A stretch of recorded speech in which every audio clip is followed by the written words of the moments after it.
క్యాబేజీతో noodles, Manchuria ఇంతేనా? ఇంకే recipes లేవా?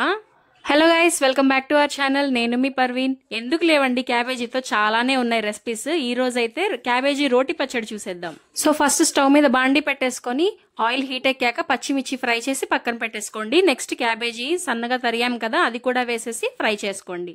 మేమైతే రోటి పచ్చడిలోకి పచ్చిమిర్చినే వాడతాము, మీరు కావాలంటే ఎండుమిర్చి కూడా వాడుకోవచ్చు.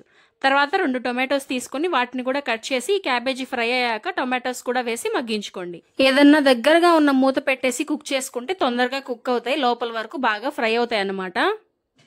చక్కగా సిమ్ లో పెట్టి ఉడికించేసాము, బాగా మగ్గిపోయాయి మన క్యాబేజీ అండ్ టొమాటోస్. నెక్స్ట్ మన పచ్చడికి కావాల్సినవి చూసేద్దాం. సో ఇందాక ఫ్రై చేసి పెట్టుకున్న పచ్చిమిర్చి, జీలకర్ర, రాళ్ళుప్పు, చింతపండు, కొత్తిమీర అండ్ చిన్నులపాయలు అనమాట. సో వీటన్నిటిని మనం ఇంకా రోకల్లో వేసేసి మనం మెత్తగా నూరేసుకోవాలి. అంతే, మన పచ్చడి ఇంకా రెడీ అయిపోతుంది. కానీ ఇది చేసుకోవడమే చాలా కష్టం అనమాట, కాసేపు ఓపిక్గా కూర్చొని చేసుకోవాలి. క్యాబేజీతో కర్రీ కన్నా కూడా ఇలా క్యాబేజీ రోటి పచ్చడి అండ్ క్యాబేజీ ఫ్రై మా మమ్మీ చేసే రెసిపీస్లో నాకు చాలా ఇష్టము. మీరు క్యాబేజీతో ఏం చేసుకుంటారో రెసిపీస్ నాకు కామెంట్స్లో చెప్పండి. ఇంకా చాలా రెసిపీస్ ఉన్నాయి క్యాబేజీతో, మీకు ముందు చూపిస్తాను. ఇవి తీసుకున్నవన్నీ ఒక్కొక్కటిగా వేసి మెత్తగా నూరుకోవాలి గైస్. మన చిన్నులపాయలు కూడా లాస్ట్లో వేసేసి మనం మెత్తగా చేసేసుకుంటాము.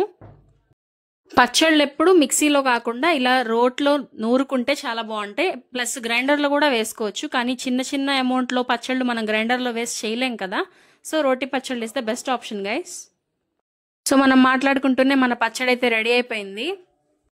అంతే గైస్, ఇంకా మీరు రైస్లో కానీ రోటీలో కానీ దేనిలో అయినా ఇష్టంగా తినేయచ్చు క్యాబేజీ రోటి పచ్చడి. మీరు కూడా ఖచ్చితంగా ట్రై చేయండి. వీడియో నచ్చితే ఒక లైక్ చేసి సబ్స్క్రైబ్ చేసుకోవడం మర్చిపోవద్దు. కామెంట్